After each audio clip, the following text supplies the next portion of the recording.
Anti-Israel protests on college campuses continue to escalate as violence and chaos erupted overnight at institutions including Yale, MIT, New York University, the University of Michigan, and UC Berkeley. While school administrators seek to de-escalate tensions, many are asking if these chaotic scenes are a symptom of the environment they've created. And given the billions in tax dollars that flow to these institutions, how is Congress responding, or are they? Joining me to help us answer these questions is Congressman Estes. He, among other things, serves on the House Committee on Education and Workforce. He represents the 4th Congressional District of Kansas. Congressman Estes, welcome back. Well, thank you, Joseph. It's good to be on. Well, tell us your reaction to the escalating tensions and anti-Semitic rhetoric that we're hearing on college campuses throughout the country. Yeah, it really is appalling to see what's happened. You know, almost immediately after October 7th, you saw a lot of protests starting against Israelis and Israel, and that almost immediately turned into attacks on Jewish and turned into anti-Semitic comments and death threats and harassments. And we've seen it most commonly displayed on university campuses that are supposed to be environments where people learn. And instead, this just intolerance has been created there and created a culture of harassment and intimidation. And the university professors aren't doing anything about it. I mean, and the administrators, they actually, in some cases, either seem to support or actually give very tepid responses if they do give a response at all. And it's not addressing the problem. I mean, we see so much anti-Semitic activity around there, and we need to focus on making sure that human beings are treated properly and not being addressed and attacked and criticized and having death threats just because of their religion. Congressman, why do you think college campuses have become the epicenter for these? First, they were just kind of pro-Palestinian, then they became anti-Israeli, and now they are increasingly just anti-Semitic events. You know, I think it's driven off of there's just so much, quote unquote, free money coming from government funding of these universities. And whether they're a private institution or whether they're a public institution, you see a lot of federal dollars in a case of state institutions. You also see state money, like you see in Berkeley and others.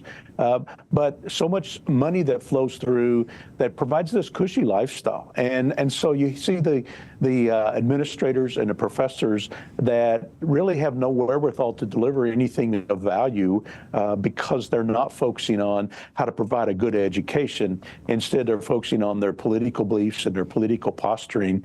And what they've done is they've taken young men and women who are trying to learn what's going on in the world and what they should focus on, and are distorting their views of the world. And it's one of these things we're seeing it over and over again with just the cost of education so expensive. You see that today. And we need to make sure that we're providing a good quality education and that administrators and professors are held responsible to actually provide that administration at a reasonable cost. Yeah, there are so many dynamics at play here. You mentioned the rising, now incredible cost of higher education in many cases. We're talking at the elite university, something like $90,000 a year as a starting sticker price.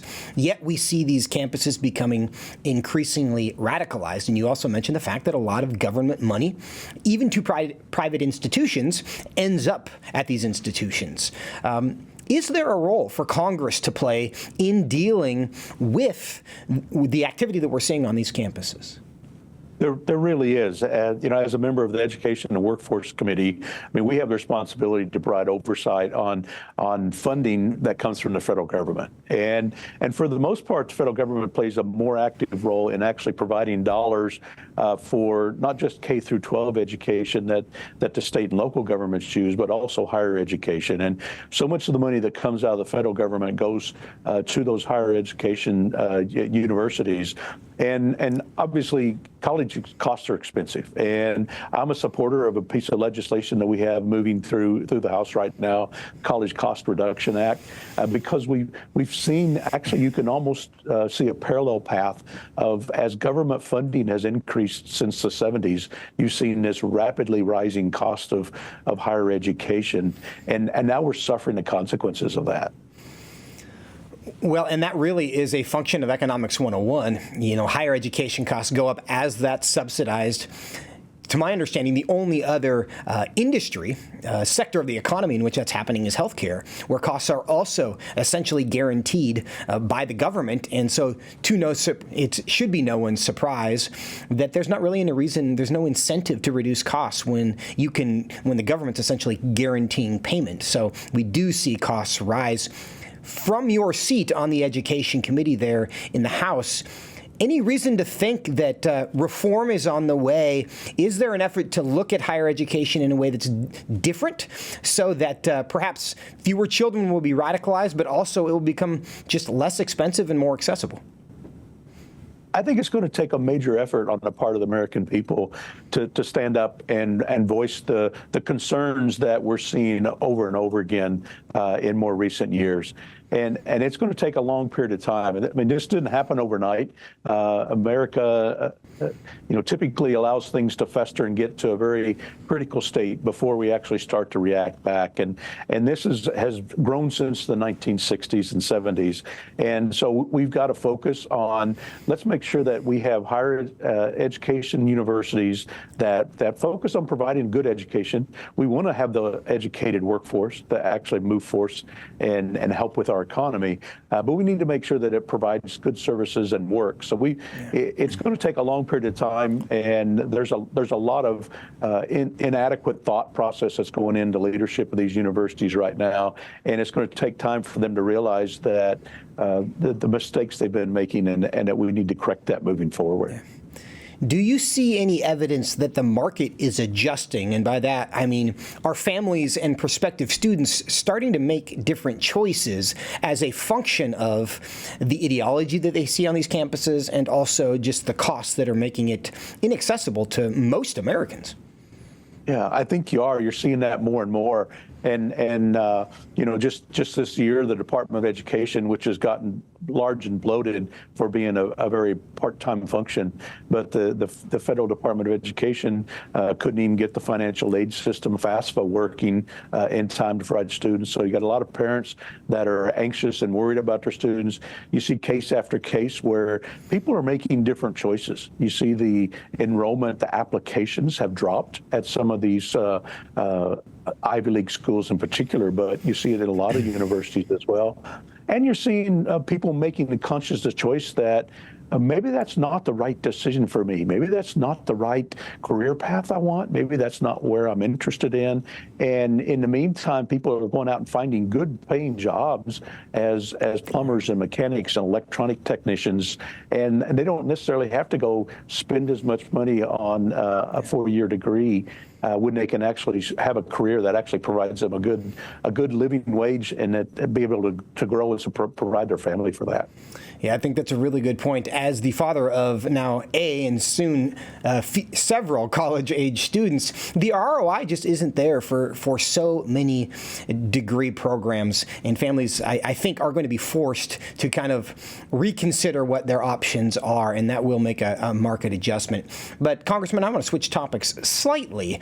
Despite getting swatted down by the Supreme Court already, the Biden administration announced another round of student loan bailouts. Now, you serve, again, on the House Education Committee. Should Congress be involved in a student loan bailout program? It really should. And President Biden is trying to do a runaround. In fact, what he's literally doing is violating what the Supreme Court has ruled. You know, it's an election year, so President Biden's pandering to get more votes, just like he did 2 years ago, and tried to propose this.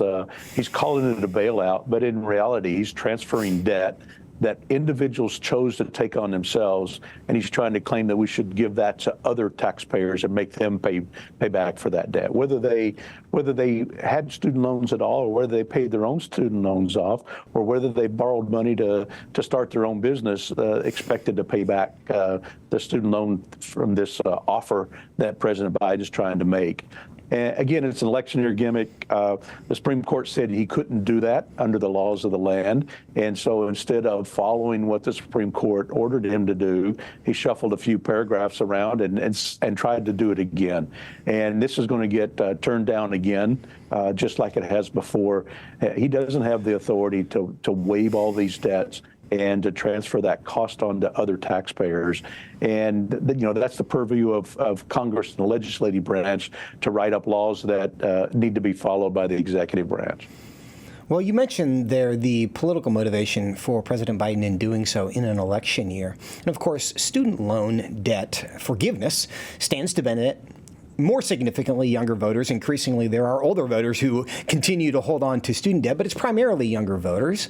And data that I've seen recently that I think was relevant is this younger voter demographic is also the demographic that has indicated they are less likely to vote for President Biden because of the U.S. government's official support for Israel in this conflict. So is this a situation where he's responding to the trouble that the Middle East and the Israel conflict is causing his political campaign with younger voters by saying, hey, but here's some money? Yeah, you're really seeing these things seem to be coming together. I mean, President Biden's been very weak on the opposition and calling out the anti-Semitism that we've seen on college campuses. And so he's trying to shore up his support by offering pandering to folks that are normal supporters of his. And literally when we get back and look at it, it's less than 13% of the American people that have student loans. And so what he's trying to do is cater to their vote and offset some of the issues that aren't being addressed and resolved by the college administrators when they should be leading in terms of making sure that the laws are followed on their campuses. Now, Congressman Estes, in about 30 seconds, what's your advice for parents of students and students on campus who are just kind of trying to deal with what their college campus might be going through right now? Yeah, I think parents need to be very introspective, and their children need to be very introspective on where they want to go, what they want for a career, and not necessarily jump into what sounds like a nice university to go to, but be thoughtful in terms of how they do that, and also be cautious. Lots of universities are not doing the right things. There are others that are doing the right things and need to focus on that. So you need to keep that in mind and making sure that you have a safe environment to have that good learning experience that you want. Congressman Ron Estes, thank you so much for your time. All right, thank you.